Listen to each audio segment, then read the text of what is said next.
السلام علیکم دوستوں، دس از صفی ود یو۔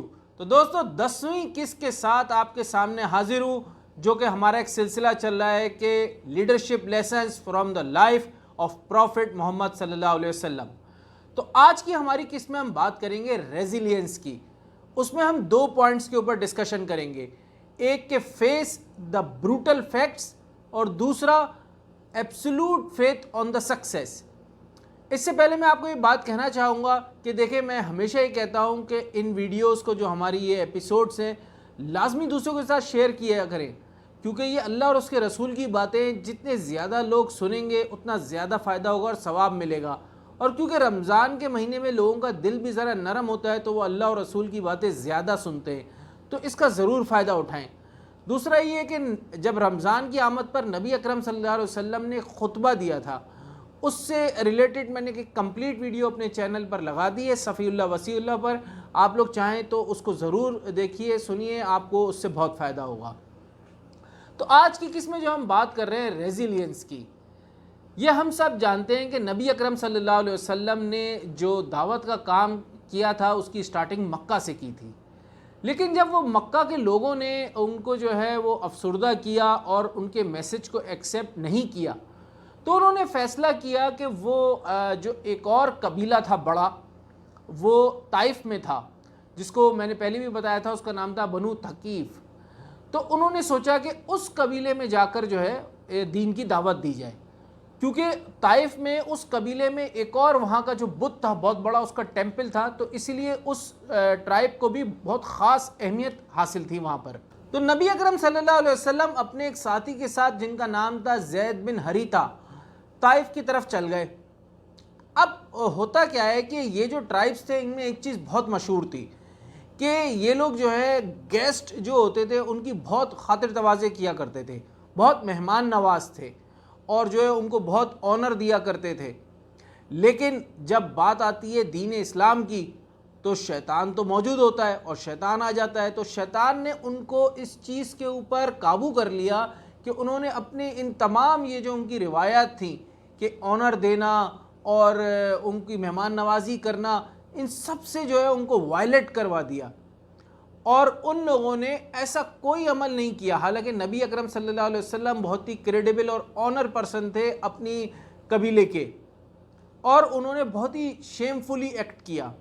اس کے لیے بتاتے ہیں کہ اس قبیلے کے جو سرداروں میں 3 بھائی تھے، تو نبی اکرم صلی اللہ علیہ وسلم نے ان تینوں سے جب ملنے کی خواہش ظاہر کی تو بڑی مشکل سے ان تینوں نے ملنے پر راضی ہوئے، اور ان تینوں کا میں آپ کو بتاتا ہوں انہوں نے کس طریقے سے رپلائی کیا۔ تو جو پہلا بھائی تھا اس نے یہ کہا، نعوذ باللہ، مجھے تو کہتے وقت بھی جو ہے وہ ڈر لگتا ہے، لیکن کیونکہ یہ ایک واقعہ ہے مجھے بتانا پڑے گا۔ تو پہلے بھائی نے کہا کہ اگر تم نبی ہو تو میں کسوت الکعبہ، یعنی کہ جو کعبے کے اوپر چادر ہوتی ہے، اس کا ایک حصہ جو ہے وہ پھاڑ دوں گا، نعوذ باللہ۔ اور دوسرے نے یہ کہا کہ کیا اللہ کو تمہارے علاوہ اور کوئی نہیں ملا تھا نبی بنانے کے لیے؟ اور تیسرے نے یہ کہا کہ میں تم سے ملنا ہی نہیں چاہتا، کیونکہ اگر تم پروفٹ ہو تو میں پروفٹ سے ملنے کے قابل نہیں ہوں، اور اگر تم پروفٹ نہیں ہو تو اس کا مطلب تم جھوٹ بول رہے ہو، تو میں جھوٹے سے نہیں ملوں گا، نعوذ باللہ نعوذ باللہ، اللہ ہم سب کو معاف فرمائے۔ تو کیسے سخت اور بدترین چیزیں انہوں نے کی۔ اس کے باوجود جب نبی اکرم صلی اللہ علیہ وسلم کے ان میسج کو انہوں نے قبول نہیں کیا اور اس طرح کا انہوں نے ریئیکشن دیا، تو اللہ کے نبی نے فرمایا کہ ہماری اس ڈسکشن کو پرائیویٹ رکھا جائے اور ہم واپس چلے جائیں گے۔ لیکن ان ظالموں نے اپنے سلیوز، اور بڑا مشہور واقعہ ہے، سلیوز اور بچوں کو کہا کہ ان کے اوپر راکس پھینکو، اور اتنی راکس مارو کہ ان کو شہر سے باہر نکال دو۔ اب آپ سوچیں ذرا، اس کو امیجن کریں، ریئلائز کریں، ایک پتھر اگر ہمارے سر پہ لگ جائے نا، اور اس کا خون تھوڑی سی جگہ پر بھی بہے تو ہمیں شدید تکلیف ہوتی ہے، ہم ہاسپٹل بھاگتے ہیں۔ ان ظالموں نے اتنے پتھر برسائے، اور ان کے ساتھ جو ساتھی تھے انہوں نے بڑی کوشش کی کہ نبی اکرم صلی اللہ علیہ وسلم کو شیلڈ کر لیں، لیکن وہ اتنے زیادہ پتھر برسائے کہ دونوں خون میں لہو لہان ہو گئے، اور نبی اکرم صلی اللہ علیہ وسلم کے جوتے مبارک خون سے بھر گئے۔ تھوڑا سوچیں، اس کو ریئلائز کریں، میں چاہتا ہوں کہ کتنے پتھر لگے ہوں گے جسم پر کہ خون بہہ بہہ کر جوتوں میں خون بھر گیا. اور بڑی مشکل سے پھر دونوں نبی اکرم صلی اللہ علیہ وسلم اور ان کے ساتھی جب وہاں طائف سے باہر نکلے تو وہاں پر ایک فارم تھا جو کہ 2 لوگوں کا تھا جو کہ جن کا تعلق مکہ سے تھا. انہوں نے وہاں پر تھوڑا جو ہے وہ شیلٹر لیا. تو انہوں نے جو ہے جب یہ حالت دیکھی ان لوگوں کی تو وہ جو 2 لوگ تھے انہوں نے اپنے غلام جس کا نام تھا عداس، وہ ایک کرسچن تھا، اس سے کہا کہ انگور اور پانی لے جاؤ ان کے لیے. تو جب وہ انگور اور پانی لے کے گیا تو نبی اکرم صلی اللہ علیہ وسلم نے انگور کو کھانے سے پہلے پڑھا بسم اللہ. تو اس عداس وہ جو نوکر تھا، ان کا غلام تھا ان 2 لوگوں کا، اس نے پوچھا کہ میں نے ایسے الفاظ کبھی پہلے مکہ میں نہیں سنے، یہ کیا الفاظ ہیں؟ تو نبی اکرم صلی اللہ علیہ وسلم نے اس سے پوچھا کہ تم کہاں سے تعلق رکھتے ہو؟ اس نے بتایا میں عراق سے ہوں. تو نبی اکرم صلی اللہ علیہ وسلم نے فرمایا کہ تم تو میرے بھائی کے علاقے سے ہو. یعنی کہ وہ گھبرا گیا. کیا مطلب؟ کہا کہ حضرت یونس علیہ السلام کے ایریے سے ہو، وہ بھی نبی تھے اور میں بھی اللہ کا نبی ہوں اور وہ میرے بھائی تھے. تو جب یہ سنا عداس نے فوراً اس نے نبی اکرم صلی اللہ علیہ وسلم کے پاؤں کو چوما، ہاتھوں کو چوما اور کہا کہ آپ نے ایسی بات کہہ دی جو آج سے پہلے کبھی کسی نے نہیں کہی. اب بات یہ کہ دیکھیں یہاں سمجھنے والی بات کیا ہے، حالانکہ وہ کرسچن تھا، اس کے باوجود جب وہ واپس گیا تو اس کے مالکوں نے اس کو مارنا پیٹنا شروع کیا کہ تم نے کیوں ان کے ہاتھ پاؤں کو چوما، اور وہ تمہیں اپنا مذہب دے دے گا، تم اس کے مذہب کو بالکل قبول نہیں کرنا. حالانکہ وہ خود تو آئیڈولیٹر تھے نا، بتوں کو پوچھتے تھے، ان کا کرسچینٹی سے کوئی تعلق نہیں تھا. اس کے باوجود وہ کہہ رہے تھے کہ نبی اکرم صلی اللہ علیہ وسلم کے جو وہ میسج دے رہے ہیں اس کو قبول نہیں کرو. اتنے زیادہ وہ جو ہے ان کے اپوزٹ ہو چکے تھے اور اتنے زیادہ جو ہے وہ ظلم پر بالکل ان کی وہ اکٹھے ہو گئے تھے. دیکھیں اللہ رب العزت چاہتا تو ہر پتھر کو روک سکتا تھا، اللہ تو ہر چیز پر قادر ہے نا. لیکن یہ مثال اللہ نے قیامت تک کے لیے قائم کر دی کہ نبی اکرم صلی اللہ علیہ وسلم نے اللہ کے دین کو پہنچانے کے لیے جو سختیاں جھیلیں اور جو کمٹمنٹ شو کری اور گول اورینٹڈ رہے، وہ دنیا میں کوئی بھی اس سے کمپیریزن نہیں کر سکتا. اس حالت میں پھر نبی اکرم صلی اللہ علیہ وسلم نے خاص دعا کری جس کو دعا ایٹ طائف بھی کہا جاتا ہے.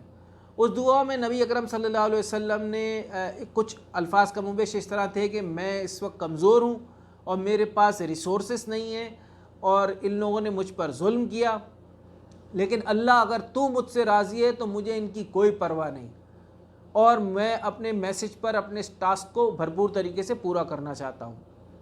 جب اللہ نے یہ دعا سنی تو فوراً حضرت جبرائیل علیہ السلام کو ان کے پاس بھیجا. حضرت جبرائیل علیہ السلام آئے اور ان کے ساتھ ایک فرشتہ اور تھا. حضرت جبرائیل علیہ السلام نے فرمایا کہ یہ فرشتے کو اللہ نے آپ کے پاس بھیجا ہے کہ میں اس کو آپ کے کنٹرول میں دے دوں. اور اس فرشتے نے پھر کہا کہ میں پہاڑوں کا فرشتہ ہوں اور میں اب آپ کے کنٹرول میں ہوں، آپ مجھے حکم دیجئے تو میں طائف کی ویلی کے دونوں طرف کے پہاڑوں کو ایسے ملا دوں اور ان لوگوں کو وائپڈ آؤٹ کر دوں. تو نبی اکرم صلی اللہ علیہ وسلم کی تو شان تو نرالی تھی نا بھائی، اور تو انہوں نے کائنڈنس اور مرسی کی بہترین مثال قائم کی. انہوں نے کہا کہ میں لوگوں کو گائیڈ کرنے کے لیے آیا ہوں، ان کو قتل کرنے کے لیے نہیں آیا.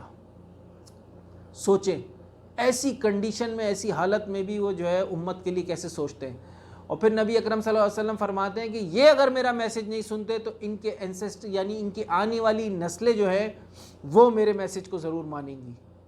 اور پھر اتنی شدید تکلیف اور سب مصیبتوں کے بعد جب نبی اکرم صلی اللہ علیہ وسلم کے اوپر اور مشکلات کے پہاڑ ٹوٹے، یعنی کہ ان کے 2 سب سے بڑے سپورٹر، ان کے چچا ابو طالب اور ان کی وائف اماں خدیجہ رضی اللہ تعالی عنہ، ان دونوں کا انتقال ہو گیا. اور پھر اس ظلم کی وجہ سے ان کو وہ شہر جس سے وہ سب سے زیادہ محبت کرتے تھے مکہ، اس شہر کو بھی ان کو چھوڑ کر جانا پڑا. تو یہ سے وہ ساری تکلیفیں اور اس سارے معاملات ہم سب کے سامنے ہم سالوں سے سنتے آ رہے ہیں. ان کو ذرا سوچیں، ریئلائز کریں ہم کس قسم کے لوگ ہیں، کتنے گنہگار لوگ ہیں، اور ہمارے لیے کہ صرف ہم جنت میں چلے جائیں اور ہماری سمجھ لیں کہ اچھائی کے لیے، بھلائی کے لیے نبی اکرم صلی اللہ علیہ وسلم نے کس قدر تکلیفیں جھیلی ہیں اور کس قدر اپنی کمٹمنٹ کو شو کیا. اور کبھی بھی اپنے میسج سے پیچھے نہیں ہٹے. یہاں میں کچھ ایک چیز اور ایڈ کرنا چاہوں گا اس سے ریلیٹڈ. دیکھیں یاد رکھیں ایک واقعے سے اس کو آپ کو بتاتا ہوں. آپ کبھی گئے ہوں گے بنیے وغیرہ کی دکان پہ, مثال کے طور پہ چاول لینے گئے, آپ نے کہا بھائی 10 کلو چاول دے دو. تو کیا ہوتا ہے وہاں ایک ترازو ہوتا ہے, وہ ایک طرف 10 کلو کے پٹھے رکھ دیتا ہے اور دوسری طرف پھر چاول ڈالنا شروع کرتا ہے, ڈالتا ہے لیکن وہ بالکل موو نہیں ہوتا. اور جیسی چاول سمجھ لیں کہ 9 کلو تک پہنچے گا پھر وہ موو ہونا شروع ہو جائے گا, اور اس کے بعد جو آخر کے چاول ہوتے ہیں وہ آہستہ آہستہ آہستہ ڈالتا ہے تاکہ وہ برابر ہو جائے. تو اس سے آپ 2 چیزیں لرن کر سکتے ہیں کہ nothing will happen until it will come to the 9 kg. And the second lesson is the last grains, جو آخر کے دانے ہیں وہ بہت امپورٹنٹ ہوتے ہیں and they make the difference. تو جب بھی آپ کسی کام کے لیے آگے نکلتے ہیں اور کوشش کرتے ہیں تو آپ کو پہلے آخر تک پہنچنا ہوگا, تب موومنٹ آئے گی, اور اس کے بعد جو آخر کا کام ہوگا وہ بہت ہی امپورٹنٹ ہوتا ہے جس سے میک اے ڈفرینس ہوتا ہے. اب دیکھیں یہاں پہ ہم اس سب تمام باتوں سے ہم نے سیکھا کیا کہ نبی اکرم صلی اللہ علیہ وسلم کی تکلیفیں اور انہوں نے جو سہی اور ان کی کمٹمنٹ جو وہ اپنی بات پر قائم رہے, اس کے بعد ان کے صحابہ کی کمٹمنٹ کیونکہ انہوں نے کبھی اللہ کے نبی کا ساتھ نہیں چھوڑا, ہمیشہ جو ہے بھرپور طریقے سے ان کا ساتھ دیا. یہ ساری باتیں ہم نے آج دیکھی ہیں کہ اس کی مثال ریزیلینس کی آپ کو اور کسی لیڈرشپ میں اور کسی بھی دنیا کے کوئی بھی بڑے سے بڑا لیڈر اٹھا لیں اس میں یہ کوالٹیز نہیں ملیں گی, کیونکہ نبی اکرم صلی اللہ علیہ وسلم کی زندگی سے ہم جب بھی بات کرتے ہیں تو وہ ایکسٹرا آرڈنری لیڈرشپ کی بات ہوتی ہے. تو دوستوں میں تو یہی دعا کرتا ہوں کہ ہم جو کچھ بھی پڑھ رہے ہیں سن رہے ہیں اللہ پاک ہم سب کو اس پر عمل کرنے کی توفیق عطا فرمائے اور جو ہے ہم سب کے تمام گناہوں کو معاف فرمائے. آپ کا دوست صفی اللہ, السلام علیکم.